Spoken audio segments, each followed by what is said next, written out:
Hello folks, this is Todd Coburn of Cal Poly Pomona with Lecture 11 of Aero 3271. Today we're going to be continuing our study into fasteners, and today we're going to be looking specifically at shear analysis of fasteners.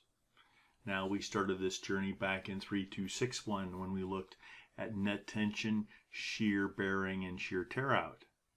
But now all of those loads were when we had a simple joint where the load goes right through the fastener line, through the center of the fastener pattern. When the load doesn't go through the center of the fastener pattern, it gets a little more complicated.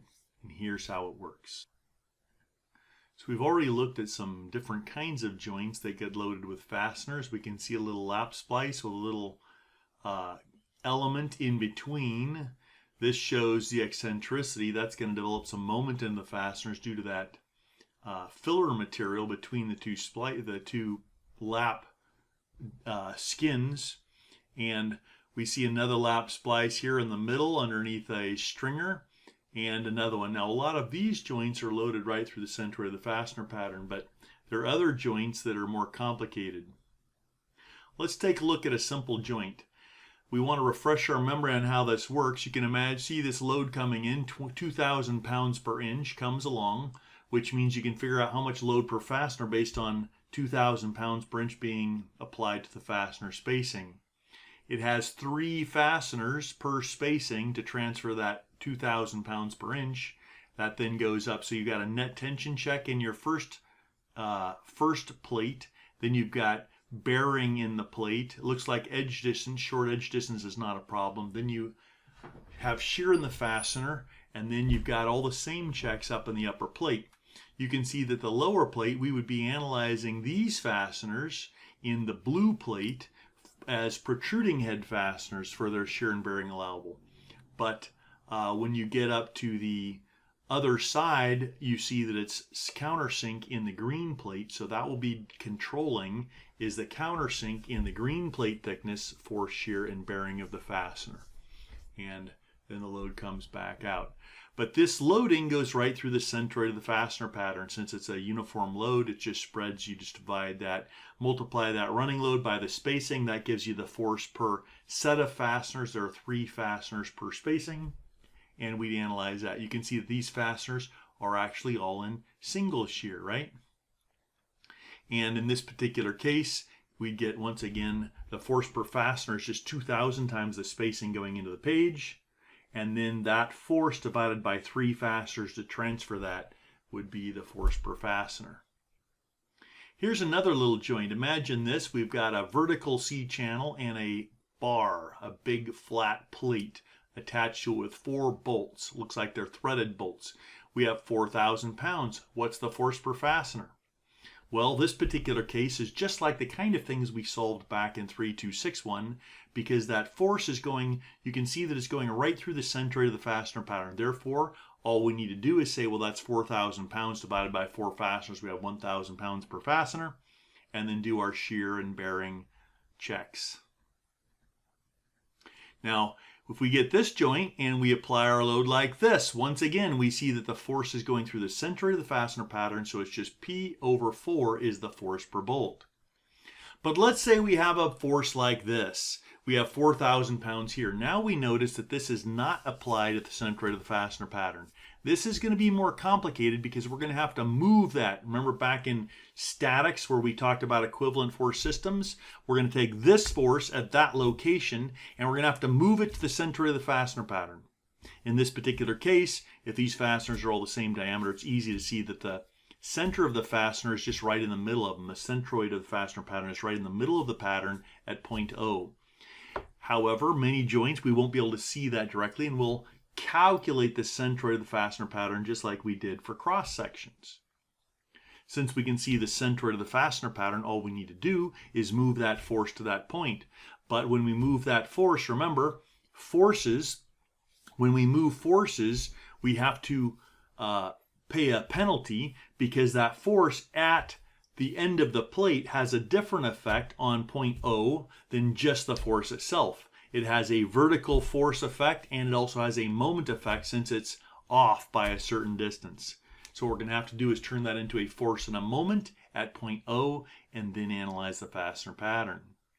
Let's take a look at how that works in more detail. Here's that same plate with the load. This is equivalent to a system like this. We have the force. Let's get rid of the force and replace it with a force at the centroid at point O. We then also have a moment that spins into being due to that force. That force times 300 plus 50 plus 75 millimeters is the distance to the centroid of the fastener pattern, and that's our moment. Now, what we really need though is we're going to need the force and moment at the centroid of the fastener pattern, but we also need to use that to determine the force per fastener. So now what we're going to do, since the force is now at the centroid of the fastener pattern, we're going to get a component of stress due to that divided equally between those fasteners. We're also going to have a moment component. Now the stress due to shear is just P over A, which is just the force divided by the number of areas, but we also have a stress due to the moment. And a lot of books will tell you that's mR over J. So our shear stress, P over A, gives us this little red arrow, our force itself. Then we have this mR over J, just like we saw for torsional cross sections, the moment times the distance from the centroid of the fastener pattern to each fastener, that's what that R is, divided by the polar or the torsional resistance of that fastener pattern.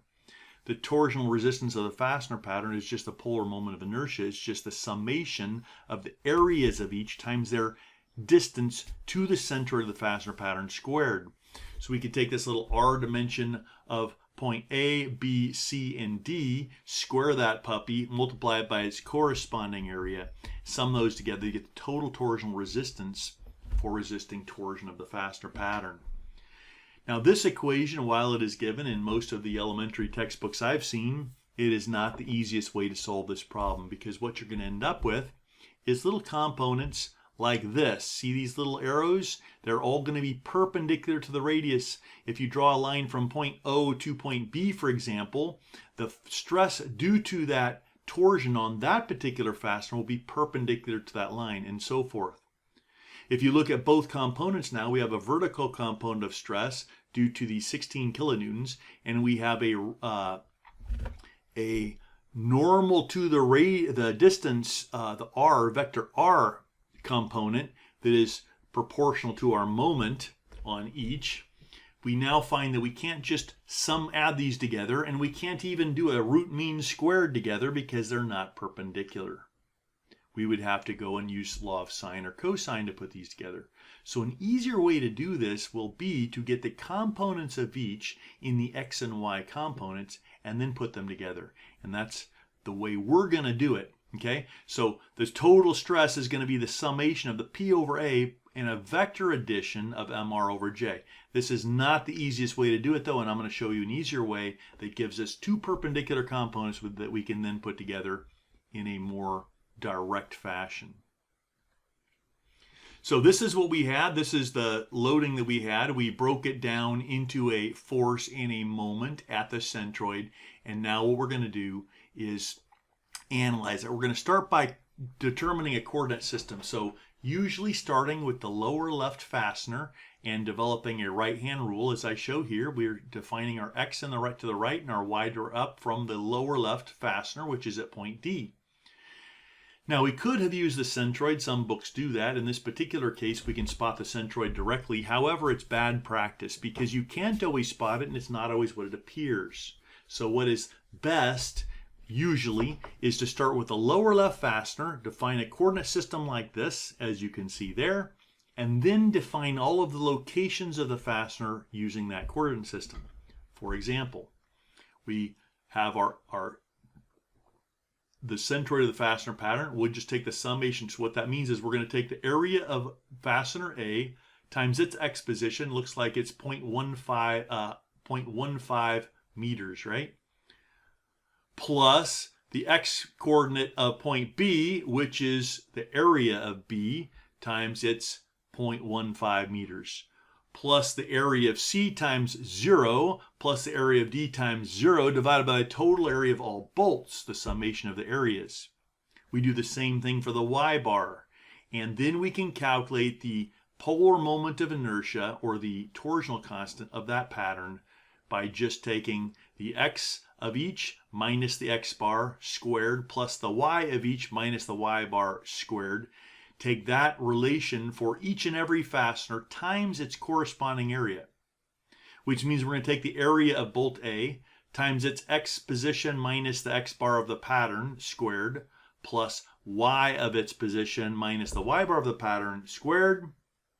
All of that times the area of it, and then add it to the same set of numbers for each and every other fastener. That gives us the polar moment of inertia, or the torsional constant for the entire pattern.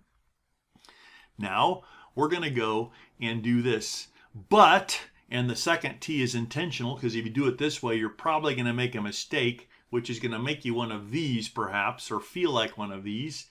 We're going to do it differently, like this. We're basically going to use two equations. We're going to say the x component is P in the x over A. In this case, we have no force in the x direction, minus the moment times the y minus y bar over J. So if you want the shear stress in bolt A, for example, you will take this first equation and plug in the x, these two equations, you'll plug in the x and the y coordinate of the first of bolt A. So 0.15 meters is our x and 0 is our y. The x bar and y bar is whatever we computed above of the entire pattern. Plug in the total moment, the total force in the x and y direction, and the total area and the total J. And that will give you the component of stress in the x and y direction. You'll see that those are perpendicular, as we see in blue off to the right. We now can just use a root mean square, since those two components are perpendicular, to combine it and get the resultant shear stress. What this means is we now know how much stress is in that bolt. In order to find out what the force in the bolt is, we'll just multiply that stress by the area of the bolt, and that will give us the force. We can then compare that to a force allowable. If we have a stress allowable, we can compare it to the shear stress, tau sub r. If we have a shear force allowable, we can use the shear force that we calculate by multiplying this stress times the area. That's all there is to it. It's actually rather straightforward. What this does is give us this component like you're seeing in red developing on the graph here. That red component will replace those two components, and then we'll take a look. We can look at each bolt and we'll report what is the margin of safety based on the critical bolt. We then, now that we know the shear force on the bolt, we can calculate what's the shear compared to the shear allowable of the bolt. We can compare it to the bearing allowable in each plate, and if we have any short edge distance, we could do a shear tear out kind of check. So let's see how it works. Take a look at this example here. Our first step is going to be to define our coordinate system. We're going to choose the lower left fastener as we have here. We define our x and our y coordinate system. Got that? We then construct a table. Looks like we have 6 fasteners. We're going to need 6 rows in our table. We number them 1 through 6. Let's just say that we're numbering these from 1 at the lower left corner, and we're going to number them 2, 3, 4, 5, 6 using a counterclockwise rotation. So bolt number 1, we'll find the diameter, we'll put in the diameter of it, and its location is at 0, 0. Bolt number 2, right here, is we put in its diameter, and its location is 4, 0. Bolt number 3, we put in its diameter, and its location is 4, 6. Bolt number 4 is at 4, 9. Bolt number 5 is going to be at 0, 9. Then we have 0, 6, and then we're back to our starting fastener. Once we have all those, we can calculate the area of each by just taking the pi d over 2 squared. And then we can multiply the area times the x coordinate and the area times the y coordinate for each and every bolt. We can then find our centroid by summing, right? We sum the sum of the AX column over the sum of the A column, and that gives us our X bar. We do the same thing for the Y component. That gives us our Y bar. And then we're ready to move onward. We then can plug in the values for each and every fastener, plug in the area of each times its X position minus X bar squared, plus its Y minus Y bar squared, all that times its area, and populate this next column where we have the torsional constant of each due to each fastener of the total pattern. Now, those entries in that column are not the torsional constant. They're the torsional constant of each fastener around the centroid of the pattern. We need to get the torsional constant of the whole pattern. We need to sum those up. We add them all together. That gives us the J of the entire pattern. Now we're ready to do our analysis. We calculate our moment by moving our force. This force is 10,000 pounds downward, which means it's a negative 10,000 pound force in the y direction, right? And it's causing a moment. If you take a look, it's causing a moment like this. It looks like that's going to give you a negative moment according to the right-hand rule. The magnitude will be 10,000 times. Now what we need is the distance from the force to the centroid. We just determined the centroid, and it looks like it's over here at 2 inches and 5 inches. So it's going to be 7 minus 2, 5 inches times this 10,000 pounds is our moment. It's a negative y moment, or excuse me, a negative z moment. This equation down here, you can just plug and chug, where XL and YL is just the location of the force. For the XL, we can see that that's at 7, and the YL of the force can be any value of y, like 0, that goes through that vector. We then can calculate our two components of stress, the x component and the y component, using our trusty equation, and the resultant. You can plug those right into your table as you see up above. The next step, now if you have a stress allowable for the fastener, you can write your margin of safety directly on the stress. Typically, a lot of aerospace fasteners will not have a stress allowable, they'll have a force allowable, and therefore we would then multiply our tau sub r against each and every area to get the shear force in each bolt. We then use that compared to the allowable to write our margin of safety. This is how this works. Here's that same example shown in like a little Excel spreadsheet. You can ignore the third column where it has effectivity. I use that to be able to remove the effectivity of fasteners, like if a fastener was loose or something. You guys aren't going to need to do that. You can see we've got the number of fasteners, the diameter, the x and y coordinates, the area of each that's calculated, all the other properties. You don't really need this R column because the formulas I'm giving you, you're not going to have to calculate that. You do need the J. You're going to want the tau x, tau y, and the resultant tau, and the resultant shear force. And then you can put in this case, it's showing the factor of safety. In aerospace, we're going to use the margin of safety. Got it? Here is another little example. The other one we were looking at, solved in Excel. You can test your own little worksheets against these kind of ones to make sure that they work correctly. Now let's say we have a three-dimensional fastener pattern. There are three-dimensional fastener patterns in aerospace. Often we're going to neglect the third dimension and pretend these things are in one direction, or make an assumption to simplify. And we're not going to be required in this class to be able to solve three-dimensional fastener patterns. However, I'm going to go ahead and give you the formulas so that if you get out there in industry, you need to do what you can, because So once again, if we have a three-dimensional fastener pattern, we're going to choose a point, usually like one point of the fastener pattern, like a lower left kind of corner, and we're going to find our coordinate system. We're then going to construct our table in the same way. We're going to calculate our x bar, y bar, and z bar in the same way. We're now going to have three polar moments of inertia. You can think of it as the polar moment of inertia that resists torsion about a certain axis. So like for mx, that's going to be resisted by the yz polar moment of inertia, or torsional constant.